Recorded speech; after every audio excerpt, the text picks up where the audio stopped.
Bonjour chère étudiante et bonjour chers étudiants, bienvenue dans ce nouvel épisode de Fial for Success. Aujourd'hui, on rentre vraiment dans le vif du sujet avec la gestion du temps. Si toi aussi, tu es En retard, j'ai rendez-vous quelque part. Je n'ai pas le temps de dire au revoir, je suis en retard. débordé, désespéré, découragé, tu sais plus où donner de la tête, bref, si le burn-out te guette, je t'invite à regarder cette vidéo. Elle fonctionnera en 4 temps. D'abord, je vais te donner quelques petites remarques très basiques sur la gestion du temps. Ensuite, on listera ensemble 10 aspects de la vie d'étudiante, c'est-à-dire 10 tâches, je veux dire, que tu dois réaliser, donc qu'il faut caser dans ta gestion du temps. Tertio, je te présenterai comment faire un planning assez flexible. Alors, regarde cette vidéo, même si tu te dis « je ne sais pas, j'ai pas besoin d'un horaire » ou « je ne sais pas me tenir un horaire très formel », rassure-toi, si. Quatrièmement, je te proposerai 4 techniques de gestion du temps, de gestion des tâches et de priorisation de ton travail, afin que tu puisses gérer ton temps au mieux. Allons-y. Première remarque, gérer son temps est à la fois quelque chose de difficile et quelque chose d'indispensable. En effet, bon, si tu regardes cette vidéo, probablement c'est que tu es en bac 1, donc c'est que tu as probablement autre chose à penser que la vie du travail. Tu te rendras très vite compte que la gestion du temps et savoir prioriser ses tâches sont en réalité des soft skills, donc des compétences que tout le monde attendra de toi, mais qu'il n'existe pas véritablement de formation pour ce faire. Donc déjà, le temps que tu passes en bac 1 et puis un peu après à apprendre à te connaître et à gérer ton temps t'aideront pour ta vie future. Deuxième élément, on va ici voir la gestion du temps. Il va de soi que c'est la gestion du temps encadrée et pas pendant les examens. Pendant les examens, c'est évidemment une certaine forme de précipitation qui s'empare de toi, c'est normal. Et donc ici, on est dans des temps plus mesurés, plus calmes, plus sereins. Petite remarque, on va parler d'un programme. Moi, je pars du principe qu'il faut savoir se donner un jour off. La plupart des étudiants rentrent chez eux le vendredi. Qu'ils cotent ou pas, vous rentrez tous chez vous. Et donc, je pense que c'est bien de se dire que le vendredi, à la fin des cours, c'est vraiment une journée off qu'on prend pour soi, pour se réparer intellectuellement et physiquement, ou de la guindaille, ou de la semaine de cours. Allons-y franco. Première tâche, il te faut faire tes cours, comprendre la matière, saisir les exigences du professeur, éventuellement te créer des supports. Tu te rappelles, on a vu ça dans la vidéo précédente. Il faut faire et refaire les exercices, que ce soit en langue, en latin, ou éventuellement, si tu regardes ça après ta bac 1, dans des cours d'économie politique, ou que sais-je. Il faut ensuite être capable de prendre du recul sur tes difficultés, sur ta vie d'étudiant, pour pouvoir un peu gérer et t'adapter. Septième élément, on l'a dit, il faut être capable de faire une première étude, c'est-à-dire de t'approprier une première fois la matière. Et puis, il y a 3 autres petits éléments, le 8e, le 9e et le 10e, sur lesquels j'insiste, parce que sans ça, tu ne tiendras pas la route. 8, il faut être capable de se nourrir. Ça paraît idiot, mais il y a beaucoup d'étudiants qui, à force de travailler, n'arrivent plus à avoir un rythme de vie suffisant que pour pouvoir assurer, en quelque sorte, je dirais, leurs besoins primaires. Bon, tu te rappelles de la pyramide de Maslow, commence à te nourrir avant d'étudier, évidemment. 9, autre élément qui paraît aussi aller de soi, c'est le sommeil. Alors, il y a beaucoup d'étudiants qui se prennent comme Rambo en se disant qu'ils ont fait 3 nuits blanches de suite et que ce sont des machines de guerre. Alors, 1, c'est pas possible. 2, alors il y a des dégâts biologiques certains. Et 3, si on veut être très pragmatique, si t'es crevé, tu travailles mal, donc autant prendre une bonne nuit de sommeil et ne pas bosser un jour, qu'essayer de faire n'importe quoi et au final de devoir recommencer le lendemain. 10e, on l'a déjà abordé dans le premier épisode, c'est l'importance de s'épanouir et de savoir se détendre. C'est simple, si tu ne fais que bosser du premier jour du quadri au dernier, c'est-à-dire pendant 15 semaines, il y aura un moment où tu seras complètement épuisé, tu n'arriveras pas à tenir le coup pendant le blocus et pendant ta session d'examen. Donc tu as là tes 10 commandements, ta liste de 10 tâches à faire entrer dans un planning. Alors, comment faire un horaire flexible et qui convienne véritablement à tes besoins? Utilisons la technologie et les effets spéciaux comme à la météo. Donc tu vois que derrière toi s'affiche un horaire. Tu vois qu'il y a 8 colonnes, une pour chaque jour, et la première, ça va de soi, ce sont les heures. Alors moi je t'invite à utiliser les heures de l'horaire de cours à l'UCL, c'est-à-dire 8h30, 10h30, tu connais, tu déroules jusqu'à dimanche, que tu te découpes bien. Premier élément super important quand on fait un horaire, il faut savoir ce qu'on peut faire, mais aussi ce qu'on ne peut pas faire. Et donc, moi je t'invite à observer dans cet horaire les plages qui ne sont pas disponibles. Tu peux avoir un cours à 8h30, par exemple, tu notes que tu as cours, et donc ça veut dire que tu ne pourras pas travailler pendant cette plage horaire-ci. Imaginons que le samedi après-midi, tu es scout, eh bien, ce serait vraiment dommage, tu te rappelles du 10e commandement de pouvoir s'épanouir, ce serait vraiment dommage que tu ne sois pas capable de t'épanouir, donc on garde les scouts, et donc le samedi après-midi, tu n'es pas disponible pour bosser. Comme je te l'ai dit au début de cette vidéo, je pars aussi du principe que le vendredi après-midi, ou en tout cas fin de soirée, c'est peut-être chouette d'avoir un moment pour te recentrer auprès des tiens, ça peut être ton petit chien, éventuellement tes parents, ou ta plante, ou ton cactus, je ne sais pas, mais vraiment avoir un moment où tu peux un peu débrancher la prise avant le week-end, parce que ce sont des moments super importants, sinon tu es tout le temps dans le rush. Et puis, tu vois que cet horaire est maintenant bien moins vide, puisqu'il y a plein de moments qui ne sont pas disponibles pour toi. Il y a ta couscous party du mercredi après-midi, le verre avec ton meilleur ami jeudi 15h. Enfin bref, tu vois que tu as une vie assez riche, c'est super. Donc la première jambe du métier d'étudiant, l'épanouissement, est, ma foi, bien complète. Mais il y a la deuxième, qui est le travail régulier, qu'il faut opérer. Alors pour ça, hop, on supprime cet horaire pour l'instant, et on déroule une longue feuille sur laquelle on va lister toutes les tâches qu'on a à faire. Donc ça peut être lire l'Énéide, hop, elle apparaît. Ça peut être, je ne sais pas moi, retravailler le cours d'histoire de l'Antiquité, hop, il apparaît. Ça peut être effectuer une recherche sur l'archéologie égyptienne pour un des cours, hop, ça apparaît. Et puis, tu vois qu'il y a la liste des tâches, et puis il y a une étape un peu difficile, mais qui est essentielle, et que je t'invite à t'entraîner disons tous les dimanches, par exemple toutes les fins de semaine, il faut évaluer ton temps. Et donc tu vas te dire, bon, combien de temps ça va me prendre de retravailler mon cours d'histoire de l'Antiquité? J'imagine que tu as eu environ 8 ou 10 heures de cours, donc il ne faut pas que ça fasse plus de 10 heures. Sinon, c'est qu'il y a un problème dans l'efficacité. Et donc tu te dis, je vais m'accorder 10 heures pour faire cela. Tu ne sais pas si tu auras les 10 heures de libre dans ta semaine, on y viendra après. Ce qui est important, c'est qu'il faut découper les tâches à faire en tranches de salami de 2 heures. Hop, voilà. Ces tranches de salami de 2 heures, tu peux les faire noter sur ces petits post-it qui sont rectangulaires. Et donc, ces post-it, tu vas les coller sur les plages qui sont libres on repasse, dans ton calendrier, sur lequel tu vas noter, par exemple ici, 2 heures d'histoire de l'Antiquité, et que tu vas coller par exemple, lundi 14h, qui était une plage libre dans ton horaire. Tu vas me dire, mais enfin, pourquoi faire sur un post-it et pas noter directement dedans? Parce que la vie est riche et pleine d'imprévus, et donc ça veut dire, si tu ne... Imaginons, ton meilleur ami débarque, ou alors tu te casses la figure, ou quoi, enfin bref, pour 1000 raisons, tu n'es pas capable de travailler le lundi 14h, il te suffit de prendre ce post-it, de le déplacer, et de le coller à un autre moment de ta journée qui est libre. Et puis vient la période autodiscipline. À la fin de la semaine, tu mets d'un côté les post-it réalisés, il ne faut pas les jeter, sauvons la planète, tant que faire se peut. Et à droite, tu mets les post-it que tu n'as pas su caser. Et là, tu te dis, est-ce que j'ai été capable de bien évaluer mon temps ou pas? Est-ce que, au contraire, j'ai bien évalué mon temps, mais bon, je me suis plus amusé que prévu cette semaine, ce qui est très chouette. Mais il va falloir de toute façon que par la porte ou par la fenêtre, je rattrape ces post-it attachés à droite, et donc il y aura peut-être une semaine où tu devras te dire, exceptionnellement, mon repas couscous du mercredi après-midi ou mes scouts le samedi après-midi, je ne les fais pas cette semaine parce que je dois débloquer un peu des plages horaires de crise. En gros, cet horaire te permet vraiment d'avoir une certaine forme de flexibilité parce que tu peux le faire évoluer de semaine en semaine et garder un petit peu un monitoring de tes tâches. Alors, quelques conseils donc pour faire un planning. Je viens déjà de t'en donner, mais j'insisterai sur plusieurs éléments. Un, il vaut toujours mieux voir trop large dans la planification d'une tâche. Parce qu'en fait, si tu as fini plus tôt, tu peux en quelque sorte partir en vacances. Par contre, si tu dois débloquer des heures supplémentaires à ce que tu avais prévu, ça peut commencer à bousculer un peu tout le travail.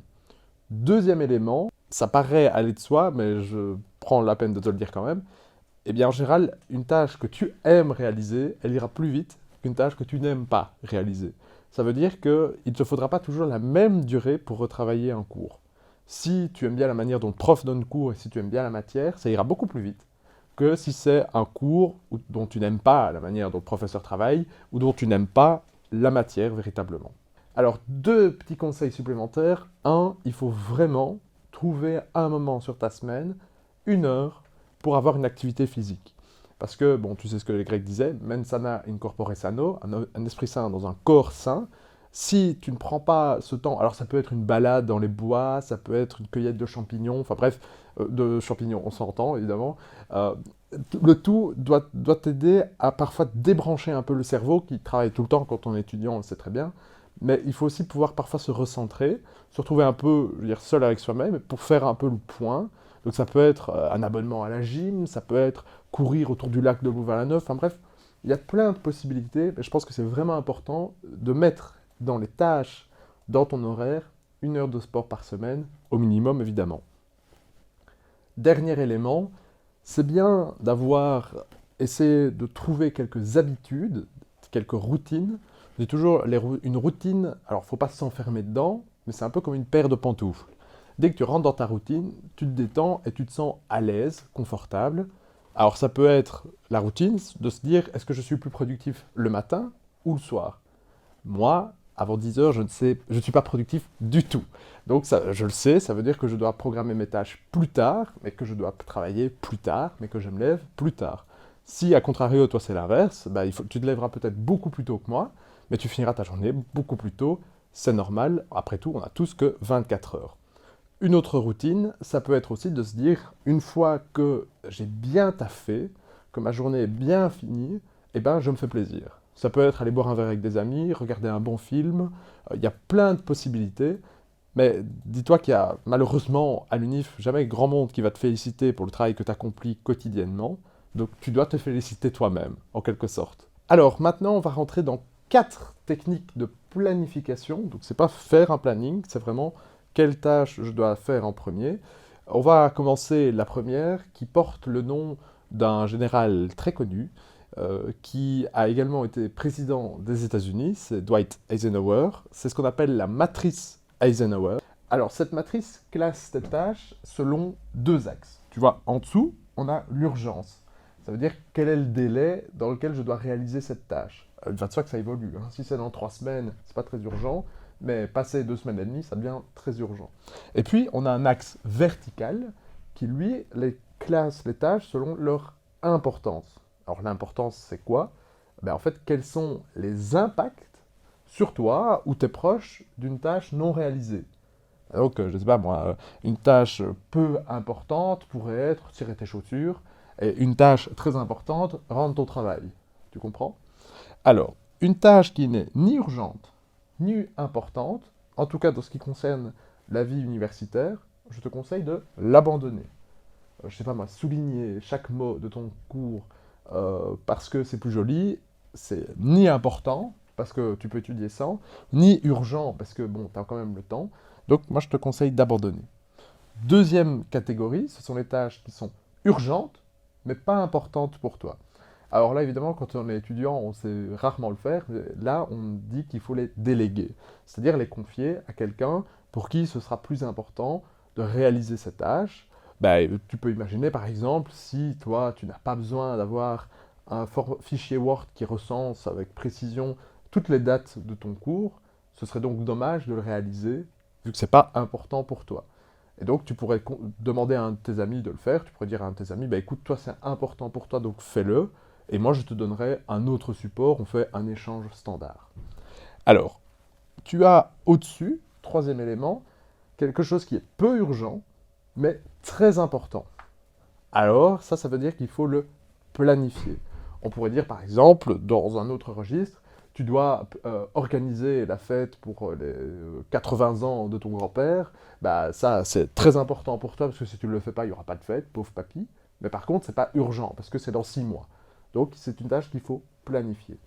Dernier élément, et la plupart d'entre nous fonctionnons surtout dans ce registre, mais il faut en être conscient, c'est quand les tâches sont à la fois urgentes et à la fois importantes. Ça veut dire, en gros, il n'y a que toi qui peux les faire, qu'il faut les faire tout de suite, et que si tu les fais pas, ça n'ira pas, c'est la cata. Et bien donc là, il faut simplement réaliser et essayer de les réaliser as soon as possible, c'est-à-dire bah, il faut s'y mettre, quoi. Ce qui est important, c'est d'être capable de se dire, dans ces tâches qui occupent la plupart de notre temps, Est-ce qu'elles sont vraiment importantes? Est-ce qu'elles sont vraiment urgentes? Donc ça, c'est la matrice Eisenhower. Ça te permet donc de classer et de savoir, selon deux axes, l'importance et l'urgence, à quelle tâche tu dois t'atteler en premier. Alors, trois autres petits outils un peu plus faciles. Le premier, c'est celui que j'appelle le long parchemin. Donc en fait, tu dois simplement prendre une grande feuille dans laquelle tu vas lister toutes tes tâches pour les cours. Ça te permettra en fait d'apaiser un peu ton cerveau qui se dira ok, j'ai pas besoin de me rappeler de tout puisque tous les trucs importants pour mon travail, pour la vie universitaire, se trouvent sur cette grande feuille. Donc là, tu notes test de vocabulaire en S5, test blanc en histoire de l'art en S8, enfin bref, tu recenses tout ça avec les échéances. C'est un support qui va très vite à faire, il faut juste que tu prennes le temps de t'asseoir et de relire un peu les exigences des profs, de parcourir le calendrier Moodle pour en fait te faire ton propre calendrier personnel. Si tu as également des échéances, par exemple, je sais pas moi, si tu es une pop star très célèbre et que tu dois livrer un album le 10 novembre, que sais-je, eh ben alors tu peux évidemment le noter dans tes échéances aussi, parce que ça te permettra de trier, selon l'axe d'Eisenhower, de l'urgence. Deuxième élément, c'est ce qu'on appelle la défragmentation du cerveau. Donc c'est un gros titre, tu vois ton cerveau qui explose. Ça veut simplement dire qu'en fait le cerveau c'est comme une commode avec plein de tiroirs. Je te l'ai déjà expliqué, je pense. Et si tu effectues une tâche, si tu commences ou si rien que tu penses que tu dois commencer une tâche, le cerveau ouvre un tiroir et il referme le tiroir que quand la tâche est terminée. Mais bon, on a tous une vie très riche, hein, faite de plein de tâches, certaines très importantes, d'autres pas du tout importantes. Mais donc, on a un cerveau parfois très encombré. On se dit, c'est un des symptômes du burn-out, le burn-out étudiant existe, quand on se dit, je dois faire plein de trucs, je ne sais plus où donner de la tête. Eh bien alors, il faut effectuer ce qu'on appelle la défragmentation du cerveau. C'est très rapide, ça prend 2 fois 15 minutes.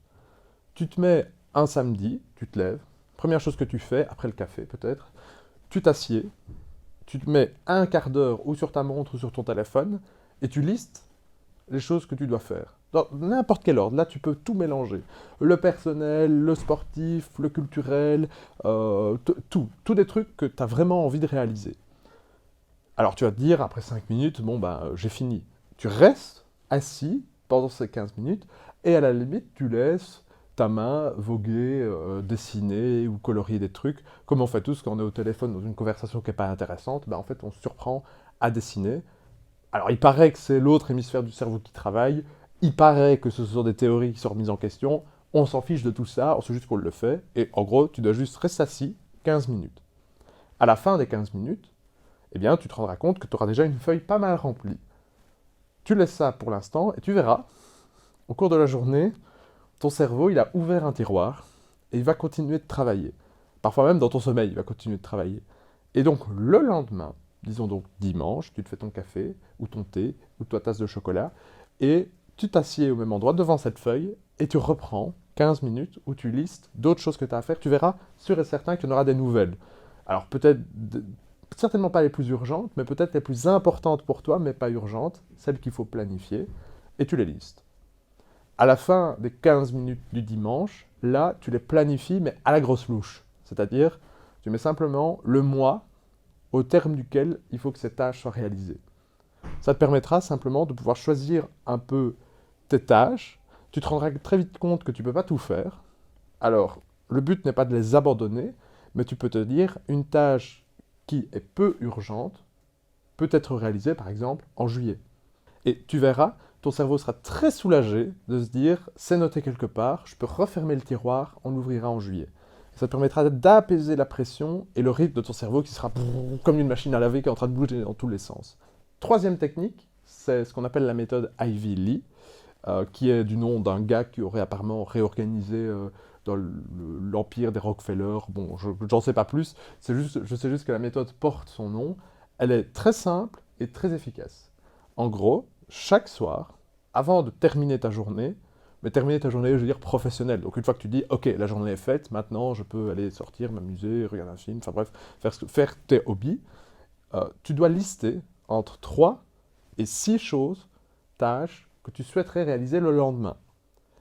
Et donc là, tu dois vraiment t'apprendre donc un peu à gérer ton temps, puisque ces tâches doivent être réalisé le lendemain.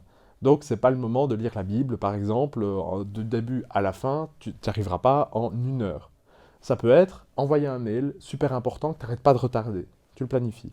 Ça peut être aller chercher la cravate qu'il faut pour le mariage de ta tante, le remariage, le 4e mariage de ta tante. Il faut une cravate rose à pois vert, imaginons. Bah, il faut planifier à nouveau cette tâche. Ça peut être téléphoner pour inscrire ton fils, imaginons, peut-être pas, mais imaginons ton fils à un club de foot. Donc tu vois, c'est 3 tâches très pratiques. Une fois que tu les as listées, tu priorises ces tâches. Donc tu te dis, bon, bah, dans un premier temps, je vais aller acheter cette cravate, parce que ça m'énerve de faire les courses de vêtements. Et puis, une fois qu'elle est faite, tu peux barrer. Donc, c'est-à-dire que tu avances petit à petit, hein, on n'est pas sur des trucs révolutionnaires, mais tu avances dans ta liste des choses à faire. Puis tu vas envoyer ce mail, parce que plus tôt tu l'envoies, plus vite tu auras une réponse. C'est d'une bêtise un peu affligeante, mais non, c'est quand même vrai. Et puis dans un troisième temps, tu te dis, j'aurais peut-être besoin d'1 heure pour trouver un club de foot, parce que j'aimerais peut-être, je sais pas, contacter les clubs sur Facebook, c'est un peu de les comparer. Bref, ça te prendra plus de temps. J'avais dit de 3 à 6, parce qu'il faut, obligatoirement, c'est un contrat que tu dois passer avec toi-même, que les 3 premières tâches soient réalisées à la fin de la journée. Si tu en mets une 4e et que tu n'as pas eu le temps de la faire, c'est pas grave. Tu la déplaces au lendemain, mais alors elle devient automatiquement le numéro 1. C'est-à-dire, c'est la première chose que tu fais quand tu te lèves. Ça peut être, à nouveau, je ne sais pas moi, trouver la recette pour le cocktail, sans alcool évidemment, de ton anniversaire ce week-end. Tu comprends? Le but, c'est donc de pouvoir lister toutes les choses que tu as à faire pour apaiser ton cerveau, puis les hiérarchiser en étant vraiment, la méthode Ivy Lee, c'est ce qu'on appelle bottom-up. Donc on part des toutes petites tâches très concrètes pour réaliser un grand objectif, alors que la méthode Eisenhower ou celle de ce que j'appelle la longue feuille, le long parchemin, on est plutôt top-down, donc on part d'un grand objectif, et puis après c'est à toi de l'organiser petit à petit. Bref, tu vois que la gestion du temps c'est tout un programme, très compliqué.